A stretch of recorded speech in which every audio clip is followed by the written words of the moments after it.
Je m'appelle Lopez Lucie et je suis grand-mère d'Enzo qui vient à l'école ici, à cette école, l'école de la Coudray, depuis 2 ans. Et ce matin, j'ai appris par téléphone, par le service du SACELP et du SPMI, que Enzo allait m'être enlevé. Que je ne devais plus aller le chercher à l'école, et ceci sans raison, sans motif. Je n'ai reçu à ce jour aucun courrier. J'avais juste un rendez-vous ce matin à 9h et au SACELP, service qui supervise le placement des enfants, les familles. Et je les ai appelés pour leur dire que je ne pouvais pas être à 9h parce qu'avec le Covid, je vais amener Enzo à l'école à 9h ici, donc est-ce qu'on pouvait repousser le rendez-vous ou se voir à un autre moment? Ils m'ont proposé de faire une conférence par téléphone. Et c'est à ce moment qu'ils m'ont annoncé comme ça qu'on m'enlevait Enzo, qu'il allait être pris à l'école. Donc j'appelle ça un enlèvement d'enfant. Et qu'il allait être placé pour le week-end chez les parents, les grands-parents paternels, qui n'ont, eux, aucun droit, disons, légal sur l'enfant. Donc il a été déscolarisé, il a été séquestré à l'intérieur de l'école avec M. Bichard, le tuteur. Il était enfermé dans toute l'école avec Enzo, on n'a pas pu lui parler. Je suis venue avec un ami et on n'a pas pu lui parler ni rien. Ils nous ont empêché tout contact. Ils ont appelé la police est venue et ils nous ont interrogés, ils nous ont demandé de partir, de quitter les lieux, que je n'avais pas le droit d'être là. Alors que j'ai reçu aucun interdit, aucune interdiction, aucun document officiel. Je suis allée au TPAE ce matin voir s'il y avait quelque chose d'officiel. Rien n'a été fait, la juge n'avait pas pris de décision. Donc le SPMI a encore une fois agi à l'insu des autorités, à l'insu des familles. Ils nous ignorent comme si nous n'avions plus le droit de regard sur nos enfants, nos petits-enfants. Et donc ils ont décidé, ils ont manigancé, ils ont pris en otage les enseignants, la directrice à l'école en leur disant à 11h du matin, voilà, madame ne récupère pas son enfant, il est allé à l'intérieur, il a demandé de fermer les portes, de ne pas m'accueillir.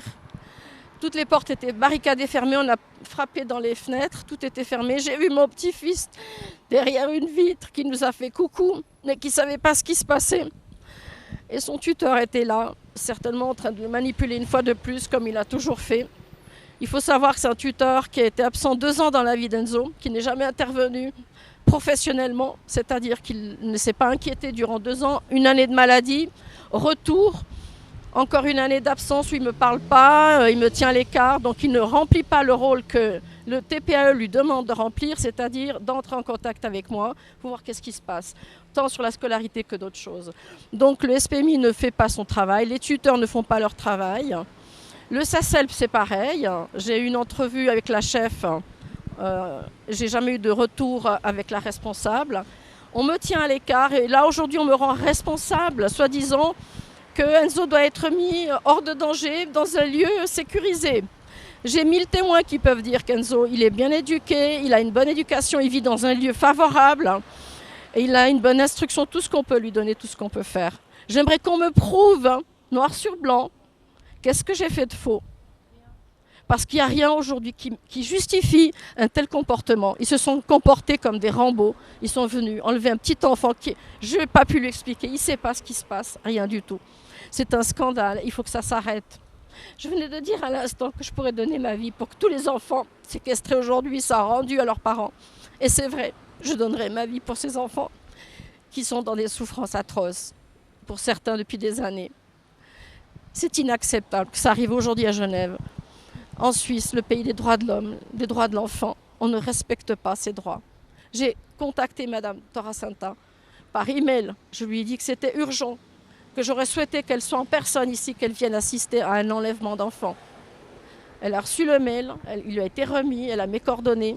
Madame Torasanta a quand même lancé 4 initiatives où elle était contre ce genre d'attitude, qu'il fallait d'abord procéder autrement. Et donc ça va à l'encontre de tout le monde en fait. Les tuteurs au SPMI vont à l'encontre du TPAE, du tribunal fédéral, de tout le monde en fait. Ils sont au-dessus de tout le monde. J'aimerais savoir qui leur donne ce pouvoir d'agir impunément contre des enfants. C'est inhumain. J'ai pas de mots. Je me sens vidée, comme si on m'avait arraché mon cœur. Parce que j'avais promis à mon petit-fils que jamais il serait placé dans un foyer, que je ne l'abandonnerai jamais. Il me demandait tout le temps, mamie, tu ne m'abandonneras pas, hein, même quand je suis méchant. Je dis jamais, je t'abandonnerai. Il m'a dit, tu ne me laisseras pas aller dans un foyer. J'ai dit non. Et aujourd'hui, j'ai l'impression d'avoir trahi cet enfant. On me dit que non, mais moi, dans mon cœur, il est livré, je ne sais pas, entre les mains de qui. Voilà. Je suis témoin de la situation ici. Je suis venue soutenir Lucie parce que ce n'est pas la première fois qu'il y a des abus de pouvoir et des injustices en Suisse. Je remercie d'ailleurs Philippe de nous avoir contactés immédiatement du côté de Lausanne pour qu'on puisse venir la soutenir.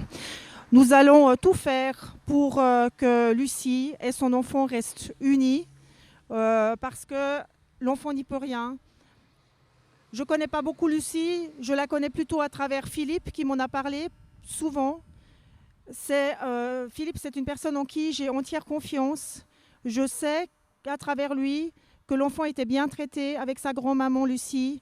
Et comme je l'ai dit, nous allons tout faire pour que cette famille reste unie. Toute l'équipe que nous sommes, qui travaillons maintenant depuis des mois, des années, pour soutenir les personnes qui ont des soucis et qui sont en danger. Aux yeux de la justice, aujourd'hui, se sont comportés comme des hors-la-loi, puisqu'il n'y avait pas de clause péril. Enzo n'était pas en danger, ni à l'école, ni à la maison. Et donc, ils ont agi comme si, alors que le tuteur m'a bien dit, Monsieur Bichard, Maxime, dans la cour de l'école, a confirmé, a lancé à Philippe en pleine figure, non, non, ce n'est pas une clause péril. Alors, pourquoi est-ce qu'on enlève Enzo de son école, qu'on l'arrache à sa famille? Pourquoi? J'aimerais qu'on me donne une réponse, quelqu'un me dise, voilà, telle raison. La police a été dérangée parce qu'on faisait soi-disant du tapage dans une école, alors que simplement on est venu récupérer mon petit-fils. Alors ils sont venus pour calmer les choses, ils ont fait leur travail, ma foi, chacun son travail, et ils nous ont obligés de repartir, de quitter les lieux. Parce que soi-disant j'étais interdite de venir ici à l'école, mais je n'ai rien reçu à ce jour qui me dit « Madame, vous êtes interdite d'approcher Enzo, d'approcher cette école ». C'est des cow-boys, ils se prennent comme ça pour des cow-boys. Ils font ça impunément, c'est des hors-la-loi. Il n'y a rien qui a été fait aux yeux de la loi, dans le bon sens et dans un ordre de procédure. D'accord ? Alors je suis révoltée, pas sur le fait qu'on puisse enlever un enfant s'il est en danger, mais sur la façon que le SPMI fonctionne et tous les autres services de protection des mineurs. Ils ne les protègent pas, ils les détruisent. Ils font des futures personnes en déséquilibre qui vont aller mal dans leur vie. Et ça, je ne peux pas laisser passer. Et je donnerai ma vie, j'irai jusqu'au bout pour défendre ces enfants.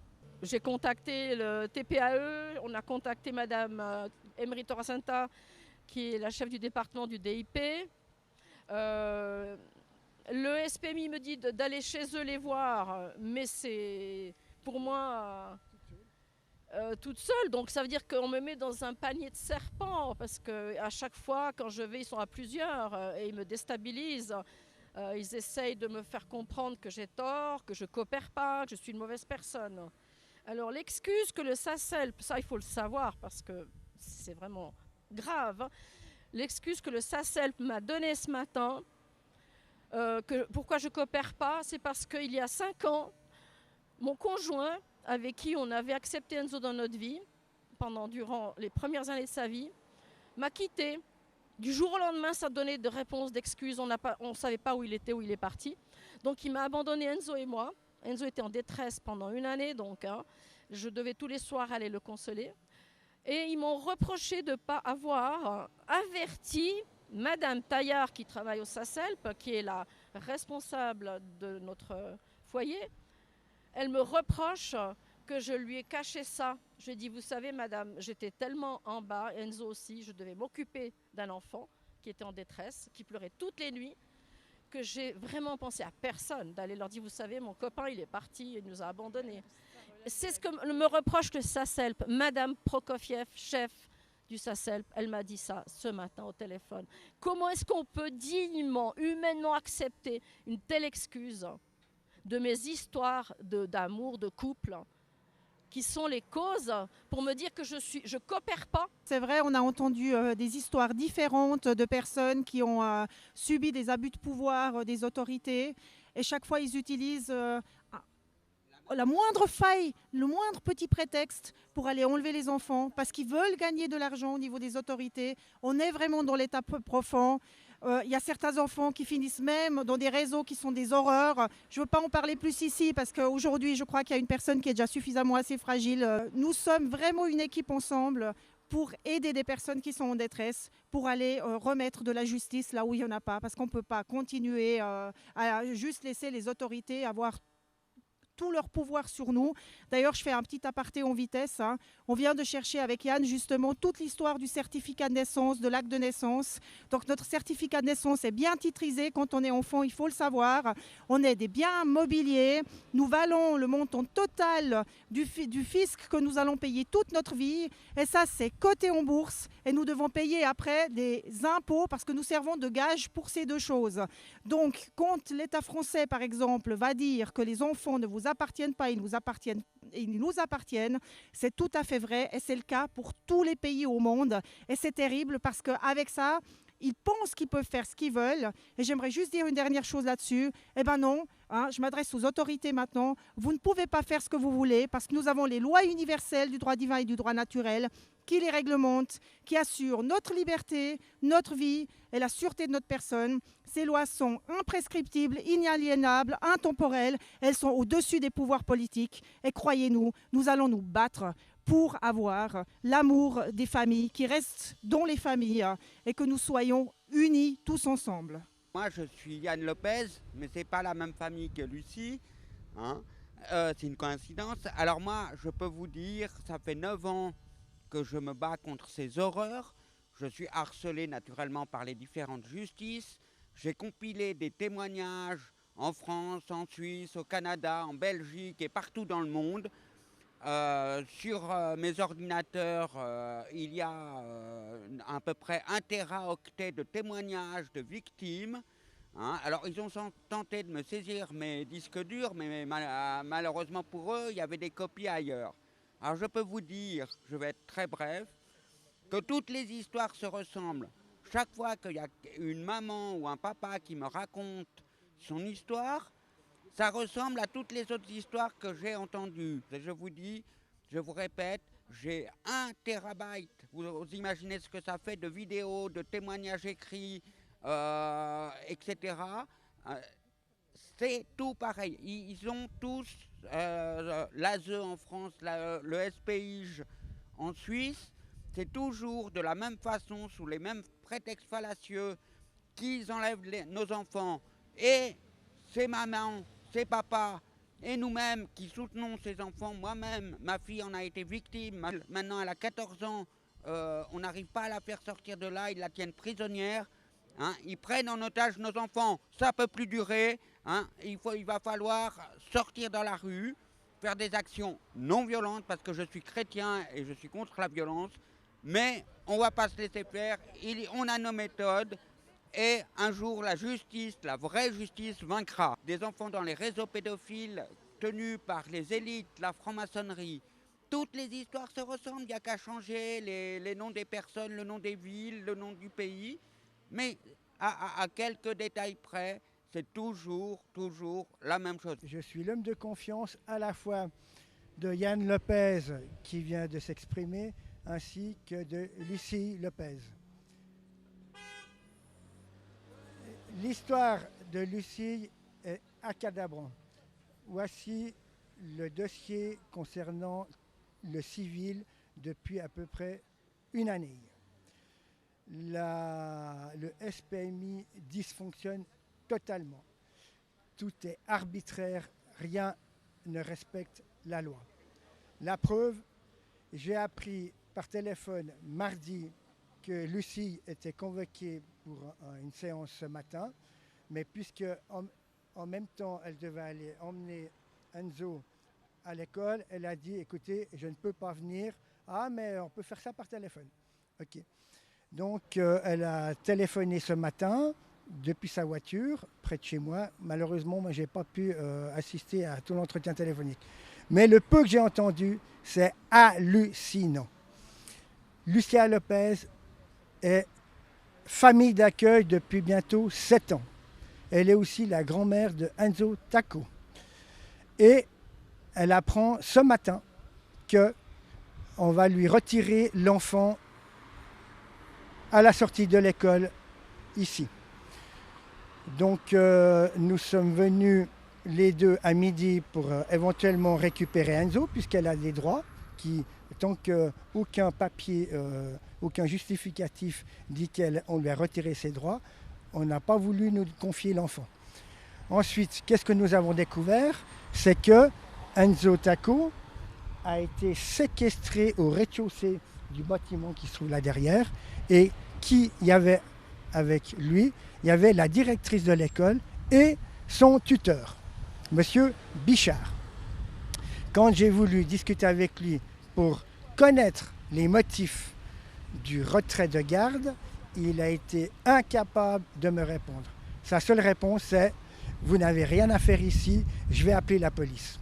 Donc la police est venue et la police, au lieu d'écouter les deux côtés de la barrière, en fait ils n'ont pas voulu m'écouter parce que soi-disant que je n'ai pas des droits, alors que je suis l'homme de confiance pour tout le dossier sur le plan civil de Lucie Lopez. Et j'ai des arguments qui disent qu'elle a des droits selon la loi et selon le règlement des écoles. Et j'ai même encore la motivation du législateur fédéral dans sa feuille fédérale. Tout ceci, j'ai dans le classeur. Donc, on est revenu vers 2h30 pour éventuellement voir Enzo Tacco sortir pour aller je ne sais où, parce qu'on ne sait pas où il est.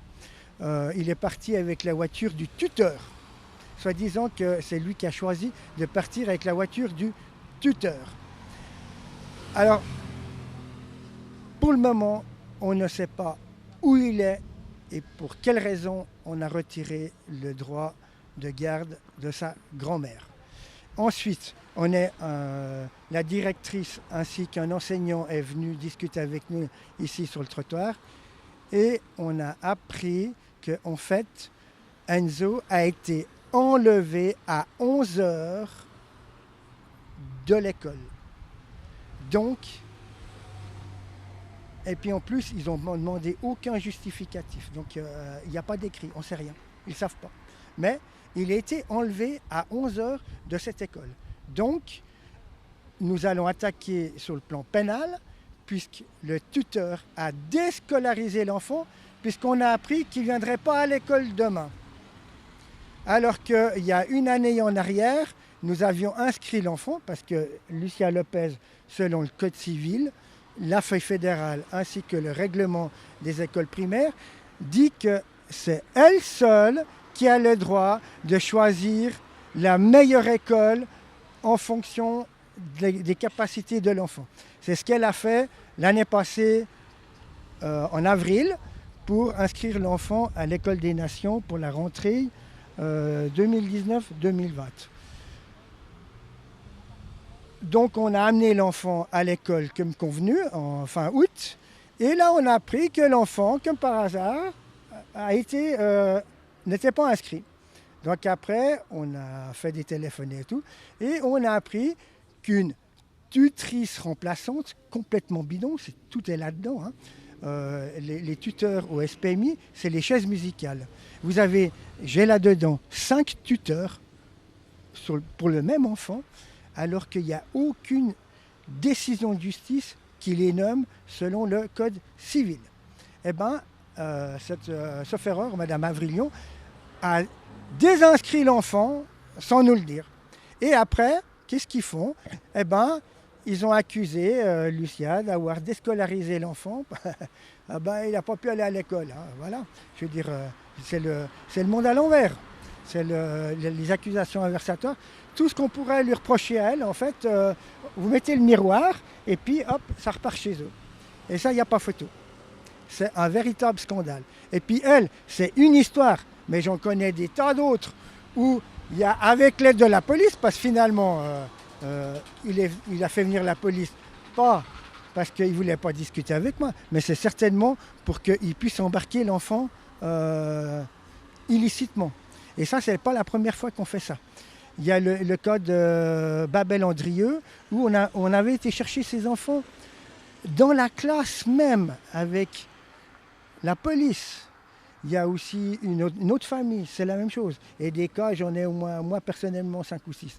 Mais je fais partie d'un réseau où on est justement là pour dénoncer les dysfonctionnements, non seulement du SPMI, donc Service de protection des mineurs, qui est en fait une façade, parce que derrière, c'est tout sauf ça. Et en plus, avec la complicité du tribunal de protection de l'adulte et de l'enfant, qui ne respecte pas d'ailleurs le Code civil suisse, parce que ça ne peut pas être un tribunal. Parce qu'ils ne sont pas là pour juger, ils sont là pour appliquer des mesures de protection. Mais ce n'est pas un tribunal. Et puis, j'ai là-dedans des preuves. Éventuellement, on pourra montrer ça avec des insertions dans les vidéos. C'est que la juge, elle dit A un jour, et puis quelques jours après, parce qu'elle part en vacances, c'est une autre qui prend le relais, et puis elle inverse complètement la vapeur. Et puis après, la première, en fait, après, elle se plie à la deuxième, puis ainsi de suite, ainsi de suite, ainsi de suite. C'est complètement bidon. Ils ne répondent jamais à nos écrits, ils ne respectent rien du tout. Le tuteur, en fait, il est sciemment protégé par le TPAE, il n'y a pas photo, j'ai les preuves ici. Voilà, je crois que j'ai assez dit. Merci.